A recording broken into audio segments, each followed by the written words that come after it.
cette vidéo, en fait, je vais vous montrer la possibilité de créer une ligne ou une trajectoire par rapport à l'animation d'un objet. En fait, c'est l'inverse de l'animation que j'avais créée le 7 janvier, au début de cette année, où là, vous aviez tout simplement un objet qui suivait une ligne, ou en tout cas la réduction de celle-ci. Et ça, c'était dans le cadre d'un tutoriel qui permettait de faire une mèche qui se consumait. Alors je rappelle que vous trouverez tous mes tutos, mais absolument tous mes tutos dans les ressources sur mon site cgtrainer.com. Vous avez maintenant presque 900 supports dans la partie ressources, dont la majorité maintenant est consacrée à Houdini. Par la suite, Nuke et d'autres softs périphériques qui peuvent aussi vous aider à produire vos réalisations infographiques.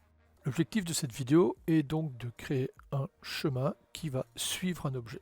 Alors pour ça, on va tout simplement créer un objet de référence. Je vais faire une simple sphère. Alors je vais aller dans l'espace objet. Et ce qui va être intéressant ici, c'est que je vais animer à l'intérieur de l'espace objet. Donc je ne vais pas animer l'espace objet et les transformations que l'on retrouve ici, mais je vais bien créer un nœud de transformation à l'intérieur. Alors, pour cet exemple, je vais réduire la taille de la sphère et mettre le nœud de transformation. La sphère, dans ce cas-ci, n'est qu'un prétexte pour faire une animation et aborder les outils que nous allons utiliser par la suite. Donc je vais créer une animation, Shift T, je rappelle, pour créer une clé sur toutes les translations. Je suis bien en AutoKey, j'avance sur la timeline et je déplace tout simplement ma géométrie pour obtenir une animation. Et pour boucler cette animation, au dernier frame de la timeline, je vais remettre à la position de départ qui, je rappelle, était tout simplement 0. Bilan maintenant, si je joue l'animation en temps réel, on voit que l'objet va se déplacer dans ma scène et revenir à son point initial qui était le frame 0. Très bien, donc la sphère n'a servi en fait que de référent. En effet, ici je vais créer dans l'espace objet une ligne. Si je regarde cette ligne, elle est constituée en fait de deux points, un point qui est en haut, un point qui est en bas. Le point du haut, je vais le supprimer. Bilan, cette ligne n'est plus constituée que d'un seul point. Si je mets les transformations sur ce point, il est évident que c'est ce point qui va voyager, qui est ici. Je vais enlever la grille pour une meilleure lisibilité et on voit le point qui voyage. Bien, alors comme j'ai abordé dans les vidéos précédentes, je vais utiliser le Trails et ici c'est ce que je vais faire. Donc je vais utiliser le Trails. Je peux rajouter ici le slider est limité à 10, mais c'est évident, vous pouvez en rajouter autant que vous voulez et vous allez avoir comme ça votre ligne qui se crée.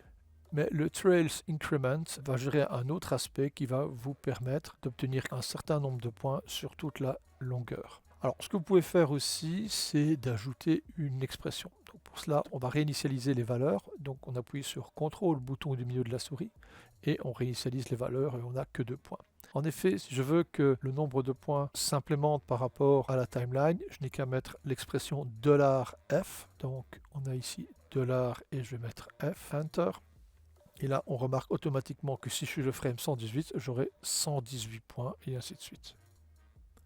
Donc dans ce cas-là, il sera inutile, si c'est l'objectif que vous désirez, de rajouter des Trails Increments. Bien sûr, vous pouvez toujours les modifier en fonction des effets que vous désirez. Mais si vous le mettez par défaut, donc je rappelle CTRL, bouton du milieu, vous remplissez par rapport à la timeline le nombre de points relatif au nombre de frames.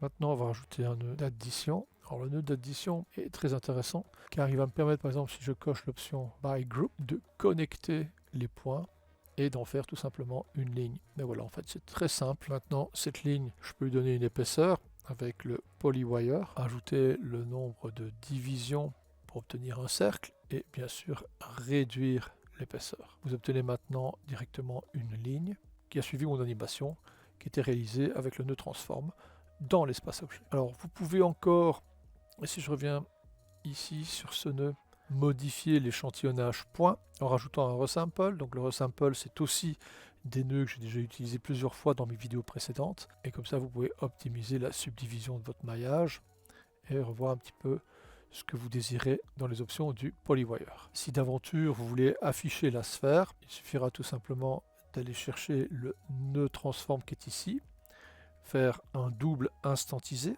Donc pour ça, vous faites tout simplement bouton droite, action, Create Reference Copy. Cette référence copie, on va la mettre à la sphère. Et si je regarde la sphère, on voit que la sphère maintenant hérite d'une autre transformation. Si je mets un merge, on va merger la trajectoire qui était faite au préalable. Et je vais aller chercher la sphère.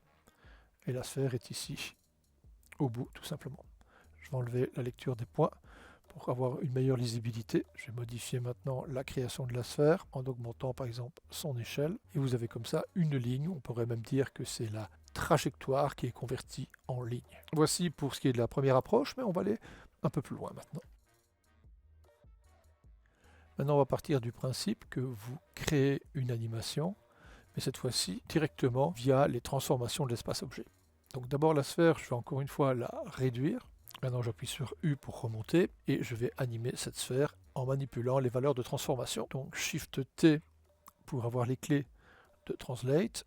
J'avance sur la timeline et je refais exactement la même chose que j'avais fait au préalable, c'est-à-dire des déplacements de ma sphère dans la vue perspective.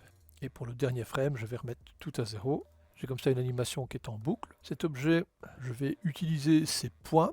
Alors chaque point va me créer une trajectoire. Donc évidemment la sphère d'origine a peut-être trop de points et on va voir que grâce au polyréduce, je vais pouvoir réduire le nombre de trajectoires. Le polyréduce, je vais le prendre et réduire le nombre de points de ma sphère. Ce polyréduce ne va pas être actif dans la sortie du nœud, mais c'est seulement ma sphère. Au rendu, on ne verra que cette sphère. Et le polyréduce ne me sert pas pour l'instant. Ici, je vais créer un espace objet, donc je vais taper géométrie. Cette géométrie, je vais l'appeler pass, je vais à l'intérieur et je vais faire un object merge. Ici, dans l'object merge, je vais aller chercher ma sphère, mais je vais prendre le nœud polyréduce. Bilan, on voit que c'est le nœud polyréduce qui est utilisé. Je vais utiliser le nœud addition. Pour éviter les confusions, je vais en fait cacher la sphère d'avant et revenir dans le pass. Et là, je vais faire delete géométrie. But keep the point. Bilan, je garde les points de cette sphère. Par contre, je peux remarquer que si j'avance sur la timeline, elle n'est pas animée. Donc dans l'objet merge, vous devez absolument, pour garder l'animation, choisir l'option dans les transformations into this object pour avoir l'animation de la source. Donc on a comme ça les points qui voyagent. Je rappelle que si je veux maintenant des traces, je vais utiliser le nœud trails.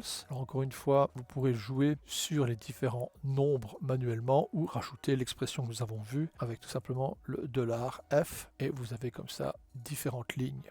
Alors ce nombre de lignes est tributaire du polyréduce. Maintenant on va voir une variante. Si j'utilise les connexions, que va-t-il se passer? Et vous allez voir qu'en fait ça ne va pas être terrible.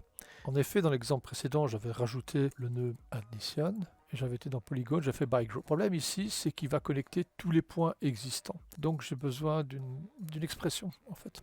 Donc je vais rétablir les valeurs par défaut de ce nœud et je vais mettre l'expression après le deuxième nœud. Donc on va créer une expression qui sera reconnue comme attribut. Donc on va créer un attribut angle, ok. Et ici on va la créer tout simplement, la voici. Donc l'expression c'est i attribute, donc at id. Donc l'id sera égal en fait au l'attribut point number. Donc vérifiez bien que votre attribute triangle est bien connecté. On revient maintenant sur le dernier addition qu'on avait mis. On va demander by group, mais cette fois-ci on va pas le mettre en all point, mais by attribute. Et là on va mettre l'attribut id. Voilà, et automatiquement vous aurez vos lignes. Inutile de dire que ces lignes peuvent subir un resample. Donc là on a tous les points, donc on connaît le principe. Resample. Donc on va activer la sortie du resample et on va regarder un petit peu ce que ça donne avec le resample. Ici, vous pouvez mettre un polywire. On connaît le principe, on va réduire donc l'épaisseur, on peut enrichir le nombre de segments et enrichir la division pour obtenir une forme circulaire. Je vais enlever ici les points. Et on obtient toutes les lignes qui suivent la trajectoire de la sphère. Alors maintenant on va afficher la sphère et vous avez ici le polyréduce que s'il agit vous pouvez comme ça réduire. Alors ce qui est intéressant aussi c'est que par exemple de cette sphère vous pouvez sélectionner que les parties qui vous intéressent, c'est-à-dire on va dire les parties arrière. Donc on va revenir sur l'affichage de la sphère, sélectionner les primitives, donc on va prendre ces primitives là, les supprimer et le polyréduce on voit maintenant travaille uniquement sur cette partie. Si on a les valeurs du polyréduce et on réduit, on a les trajectoires qui vont agir en fonction. Là on va laisser la sortie puisqu'on sait très bien que de toute manière c'est ça qui va être affiché et c'est le polyréduce et donc tout ce qui est avant qui est pris en compte pour faire les lignes de trajectoire.